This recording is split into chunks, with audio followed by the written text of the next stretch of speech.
Donc bonjour à tous. Alors aujourd'hui je reçois David Ducci, l'un des adjoints de Hervé Renard avec la sélection française de football féminine. Bonsoir David. Bonsoir. Alors David, je vais commencer mon interview comme je le fais avec toutes les personnes que je reçois. David, vous êtes né où et quand? Alors, je suis né à Ganges, dans l'Hérault, le 25 mars 1969. D'accord. Alors comment elle vient cette passion pour le football? Oh, je crois un peu comme tout le monde, et en même temps un petit peu par hasard, parce que au départ, je faisais de la natation, et dans mon village, on avait un club qui marchait bien, et puis une année, ils ont fermé le club de natation, et donc je suis parti au football, et puis voilà. D'accord. Alors justement, vous avez démarré, enfin vous avez fait vos années jeunes avec l'AS Monaco, c'est ça? Oui, j'étais au centre de formation à l'AS Monaco. J'ai passé sept saisons au centre de formation. Oui. D'accord. Comment ça se passe là-bas? Oh ben, c'était, on va dire, une autre époque. Hein. On n'était pas encore comme aujourd'hui aussi structuré. On était à l'époque logés chez l'habitant. Certains d'entre nous du centre de formation poursuivions nos études au lycée Albert Ier, ce qui était mon cas. Donc après les cours, pour moi, j'allais aux entraînements avec le reste du groupe du centre de formation. Alors, j'ai vu que vous aviez été gardien de but. Pourquoi ce poste-là, justement? Comment ça vient à vous? Oh, écoutez, en fait, c'est venu là aussi par hasard. En fait, dans les catégories de jeunes qu'on appelait à l'époque pupilles et benjamin, euh, je, j'ai joué attaquant. Et puis, quand on est passé en minime, je crois que c'est l'équivalent des U13 maintenant, il n'y avait pas de gardien dans l'équipe et j'ai dit, bah, moi, je veux bien y aller. Et c'est comme ça que ça a démarré parce qu'en fait, un mois après, il y avait une détection, on m'a envoyé et c'est là où quelqu'un m'a repéré, on a parlé à Gérard Banide et qui m'a fait venir faire un essai à Monaco. D'accord. J'ai vu que vous aviez connu avec un club qui est voisin de chez moi, le FC Martigues. Alors, qu'est-ce que ça fait de connaître le haut niveau? Ouais, le haut niveau, à l'époque, moi, quand j'étais à Martigues, le club n'était pas encore en première division. Le club était en deuxième division et j'étais prêté par l'AS Monaco. Et en fait, à Martigues, je suis resté seulement 6 mois. Ensuite, je suis parti au Gazélec d'Ajaccio avec lequel on est monté à l'époque en deuxième division. D'accord. Mais c'est le haut niveau, c'est forcément quand on aime le football et quand on part jeune de chez soi pour pratiquer ce sport-là, c'est un aboutissement, forcément. D'accord. Et durant votre carrière, est-ce que vous aviez déjà pensé à une reconversion après? Parce que j'ai vu que juste après, vous vous êtes reconverti en tant que directeur sportif, mais est-ce que vous aviez planifié cela ou pas du tout? Non, en fait, j'avais passé un deal avec ma mère à l'époque. Elle m'a laissé choisir où je voulais aller au niveau des centres de formation, même si c'était loin de la maison, à une seule condition. C'était de passer mon bac. Donc, j'ai passé mon bac et puis ensuite, j'ai pas pu tout de suite continuer mes études et je les ai reprises à la fin de ma carrière quand j'ai été obligé de m'arrêter suite à une grave blessure au genou. C'était important pour votre mère que vous ayez le bac? Bah oui, pour elle, oui, c'était important et je crois qu'elle a eu raison parce que ça m'a permis ensuite de reprendre mes études et de faire une reconversion plus facilement que peut-être que j'aurais pu le faire si je m'étais arrêté à- collège. D'accord. Alors, comment elle vient cette rencontre avec Hervé Renard? Depuis combien de temps vous vous connaissez déjà? Pardon? Comment elle vient cette rencontre avec Hervé Renard? Et plus précisément, depuis combien de temps En, vous vous connaissez? en- en fait, avec Hervé, Hervé était au centre de formation à l'AS Cannes et moi j'étais à l'AS Monaco, donc on jouait régulièrement contre en championnat. Et puis en fait, on a fait notre première sélection en équipe de France jeune à Saint-Quentin ensemble. Donc on avait à l'époque 15 ans, donc ça remonte à très très loin. Et D'accord. ensuite, on a joué ensemble après à Valoris, il y a 30 ans maintenant, avec Hervé et Laurent Bonadelli, qui est aussi un des adjoints d'Hervé. Et c'est avec Alger que vous avez commencé à travailler ensemble euh, en tant que vous c'était l'analyse vidéo il me semble et lui il était le coach de l'équipe, c'est ça? Alors, non, à Alger, j'étais encore dans mon métier d'avant. J'avais été recruté là-bas pour être directeur général du club et Hervé était l'entraîneur. Ensuite, on a travaillé ensemble après en Côte d'Ivoire où là, effectivement, j'étais analyste vidéo avec la sélection quand on a gagné la CAN en 2015. Alors justement ouais, là vous évoquez l'étape d'après, c'est que je voulais évoquer voilà quatre moments forts avec Hervé. La CAN 2015, quel souvenir vous en gardez? Forcément un souvenir indélébile. Hein. Vous savez, quand vous avez la chance de gagner une grande compétition, forcément ça reste dans les mémoires. Et puis, effectivement, ça faisait 23 ans que les Ivoiriens n'avaient pas gagné ce titre-là. C'était une génération dorée et qui n'arrivait pas à gagner des titres. Et on a eu le bonheur d'y arriver au bout du suspense, au bout d'une séance de tir au but où les 11 joueurs des deux équipes ont dû tirer leur tir au but. Et surtout, au retour, le lendemain, on avait, entre l'aéroport et le palais présidentiel où on était accueillis, et ensuite le stade à Abidjan, on avait sur tout le long du trajet, on a eu à peu près 1,5 million de personnes qui ont accompagné le bus. Et ça, c'était quelque chose d'extraordinaire à vivre. Et je souhaite à beaucoup d'avoir le plaisir et le bonheur de vivre ça un jour. Celui qui avait été décisif sur cette séance de penalty, c'est notamment le gardien Barry Kopa. Oui, tout à fait, oui, oui. Oui, oui, parce que pour l'anecdote, on commence la série de tirs au but en, en ratant nos deux premiers tirs au but. Et lui, il a eu l'inspiration, je ne sais pas comment elle est venue, de dire qu'il avait des crampes. Et donc ça a duré une dizaine de minutes, le temps de faire venir les soigneurs, etc. Et tout. Et ça a complètement déstabilisé les Ghanéens qui, derrière, ont raté leur tir au but. Et on est revenu dans le score. Et puis au bout du bout, les deux derniers tireurs étaient les gardiens. Il a arrêté le tir au but de son homologue et bien évidemment, il a marqué le dernier tir au but.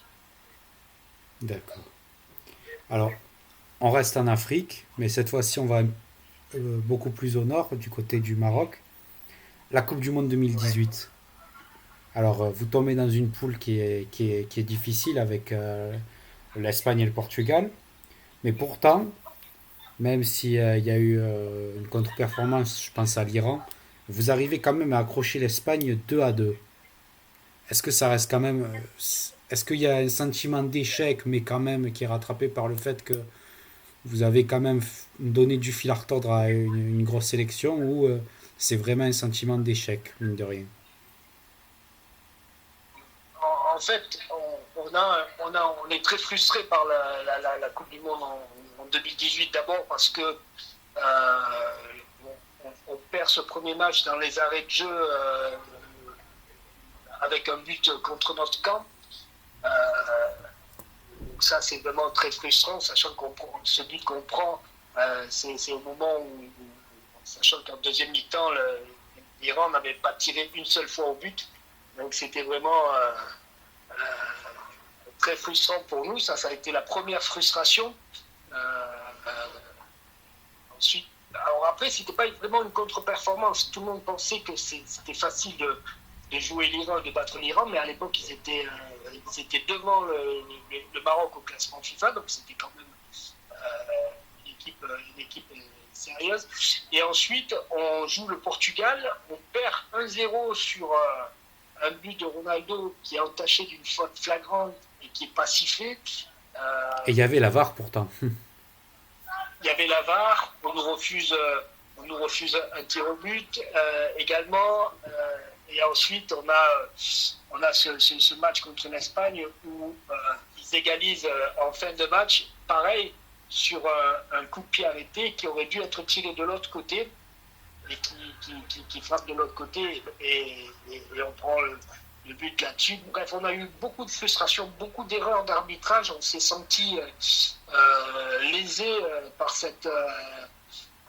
dans cette compétition, alors qu'il y avait un engouement populaire avec le Maroc. C'est toujours des ambiances extraordinaires et exceptionnelles. Et ça a été le cas en Russie. Et je suis très content pour le Maroc que derrière, ils aient lavé en quelque sorte cette frustration pour atteindre et faire le parcours qu'ils ont fait au Qatar et atteindre les demi-finales.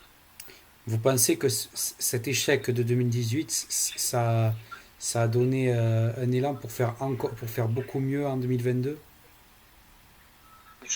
Honnêtement, je sais pas, mais en tout cas, ils ont su en tirer les leçons et on a vu dans la compétition, dans cette Coupe du Monde 2022, ils ont été pragmatiques et ils ont fait ce qu'il fallait pour passer les tours et ensuite aller jusqu'en demi-finale. Donc, je ne sais pas si ça leur a servi, mais en tout cas, l'expérience de 2018 a apporté une expérience supplémentaire et leur a permis d'aborder les rencontres, je pense, peut-être différemment. D'accord. Alors, justement, on va parler de 2022. L'Arabie Saoudite. Alors, pourquoi Hervé Renard fait le choix de cette sélection? Il faut poser la question à Hervé. Nous, on suit, il fait un choix de sélection, il demande à des personnes ensuite si elles veulent être dans son staff technique. On n'a pas forcément toujours tous les éléments du pourquoi et du comment d'une décision.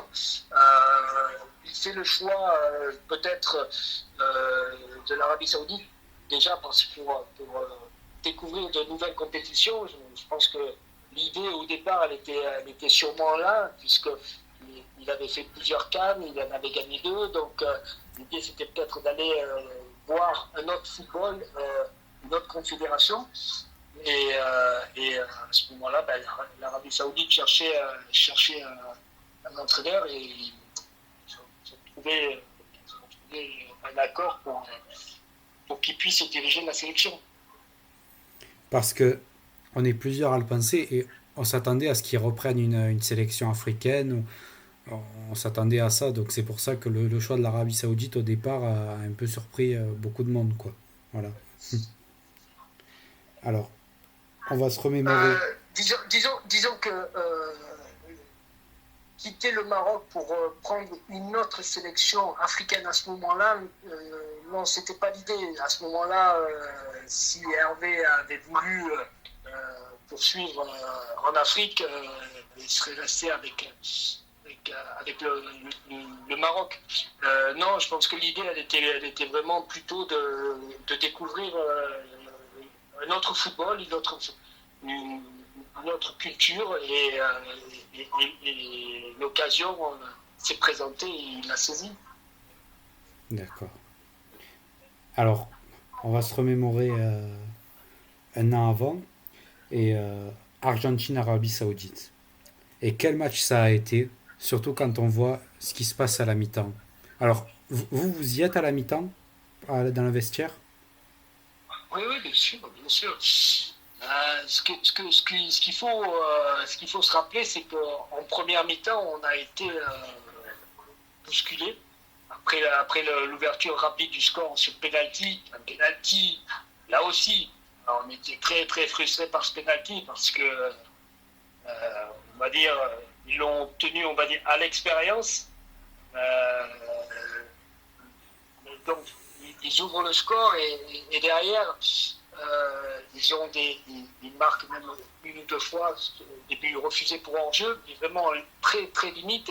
On aurait très bien pu rentrer au vestiaire à la mi-temps avec 3 ou 4-0 et il n'y aurait rien eu à dire. Euh, et puis, c'était pas le cas. On est rentré, il y avait 1-0 et puis il y a eu cette causerie d'Hervé où il a secoué un petit peu tout le monde pour leur faire prendre conscience que on était toujours dans la course à la mi-temps et qu'il y avait peut-être des opportunités de faire de revenir au score et peut-être même plus. Et il le dit, hein, si vous réécoutez Je l'ai réécouté, oui. causerie, il le dit et il bouscule deux joueurs à la mi-temps, entre autres. Et ce qui est flagrant, c'est que sur l'égalisation, c'est le premier récupère le ballon, il donne le ballon pour Alchéri qui égalise. Donc, des fois, on se dit, voilà, quand on revoit les éléments, c'est vraiment son discours a fait plus que porter. Il n'y a pas seulement on est revenu au score et tout, mais même les joueurs sur lesquels, à un moment donné, il a haussé le ton dans le vestiaire. Et ce sont eux qui sont directement impliqués sur le but de l'égalisation. Est-ce que Et après, il y a le but exceptionnel de Salem Aldosari, voilà, qui nous met devant. Et puis après, on a défendu tant qu'on a pu, aussi bien qu'on a pu, et ça nous a souri. On a gagné ce match-là. ben, je pense que plusieurs téléspectateurs se sont sentis saoudiens d'un coup. Je, je, Le je, Allez-y, je allez. sais pas, mais même dans nos rêves les plus fous, bien sûr, on rêve de ces exploits-là. Mais pour nous, c'était tellement inaccessible que quand vous arrivez à réussir ce type d'exploit, voilà, c'était vraiment un moment exceptionnel et qui reste dans nos mémoires et dans celles des joueurs saoudiens, mais également de tout un peuple. Vous aviez le sentiment de jouer à domicile, entre guillemets, parce que comme ça se joue au Qatar, au Moyen-Orient, et que l'Arabie Saoudite est un pays du Moyen-Orient, vous avez le sentiment de jouer à domicile ou pas du tout? Disons qu'on savait qu'on était privilégié au niveau des supporters. On faisait partie des nations qui étaient les plus suivies au Qatar. Et même si effectivement on n'était pas en Arabie Saoudite, mais dans le pays voisin, on se sentait un peu comme chez nous, on va dire, oui. D'accord. Il y avait un plan anti-Messi sur ce match-là? Non. D'accord. Et malgré tout, bien que après, Non, parce que quand vous jouez l'Argentine, les dangers peuvent venir de partout, et bien sûr, et que quand vous avez en plus en face un joueur comme Messi, si vous mettez deux, trois joueurs sur lui, vous allez ouvrir des brèches partout ailleurs. Non, non, il n'y avait pas de plan anti-Messi, il y avait un schéma de jeu pour cette rencontre-là qui a été bien appliqué. Et heureusement pour nous, comme je vous ai dit, heureusement pour nous qu'à la mi-temps, on tourne seulement avec un but de retard. Euh, Parce que si effectivement il n'y avait pas eu ces hors et qu'on était rentré avec trois buts de différence, ça aurait été compliqué. Et malgré les deux défaites qui ont suivi contre la Pologne et le Mexique, est-ce que malgré tout, vous avez eu le sentiment d'une Coupe du Monde réussite quand on bat le futur champion du monde? Alors, oui, c'est une fierté après la Coupe du Monde de se dire qu'on est les seuls à les avoir battus dans ce tournoi. Mais c'est une déception parce qu'effectivement, quand vous gagnez le premier match contre l'Argentine et que vous ne sortez pas des poules, il y a une frustration. Alors bien sûr, on était encore une fois le petit poussé dans ce groupe-là, mais le tournant pour nous, c'est la Pologne et c'est ce pénalty raté juste avant la mi-temps qui nous aurait ramené à égalité juste au moment de rentrer au vestiaire. Et je pense que si on avait égalisé, on n'aurait vraisemblablement pas perdu ce match-là. Et on aurait eu de grandes chances de pouvoir aller au moins jusqu'en huitième finale. Parce que en ayant perdu la Pologne et ensuite quand on a joué contre le Mexique, faut se rappeler que sur ces matchs-là, les deux premiers matchs, à chaque match, on a perdu deux joueurs importants. Euh, et en Arabie Saoudite, malheureusement, on n'a pas le vivier comme en France. En France, vous avez trois équipes qui peuvent quasiment gagner les titres. Là, en Arabie Saoudite, c'est pas le cas. Et ça devenait plus compliqué. Donc oui, on a été un petit peu frustré de pas, en ayant créé cet exploit-là au premier match, de ne pas réussir à sortir. D'accord. Alors, après ça, vous rejoignez avec Hervé Renard l'équipe de France féminine, un peu plus tard, hein, mais Oui, oui. comment cette proposition elle vient à vous?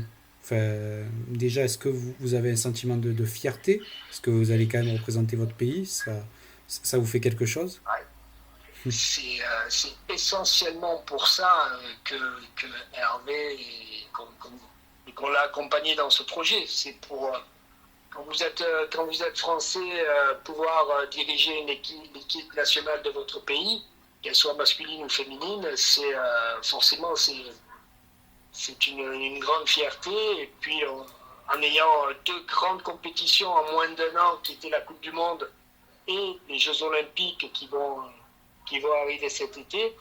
Entre-temps est venu se greffer la Nations League.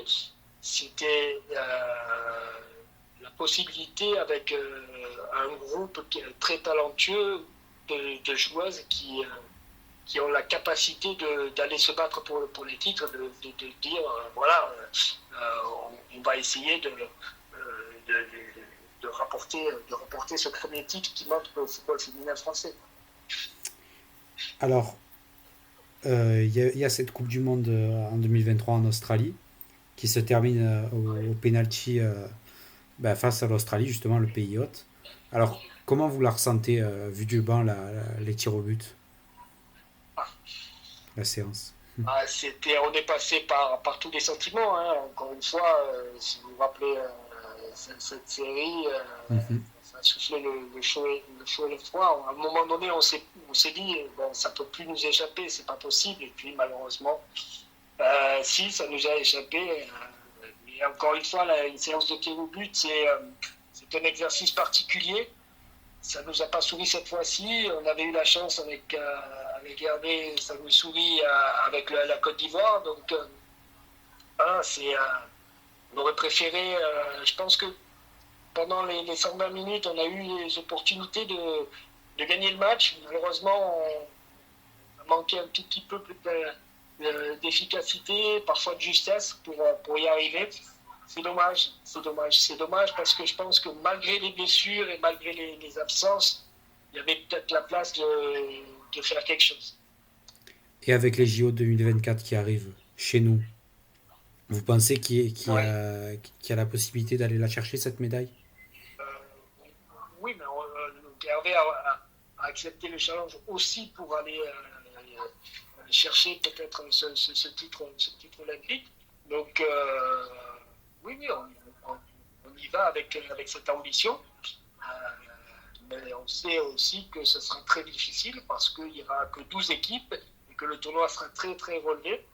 Donc, on sait que ça sera difficile, mais on a des joueuses de talent, un groupe uni, une ambiance qui est exceptionnel et donc il n'y a pas de raison que si on fait, s'il faut sur le terrain et si on est efficace, qu'on ne puisse pas venir se battre pour obtenir ce titre.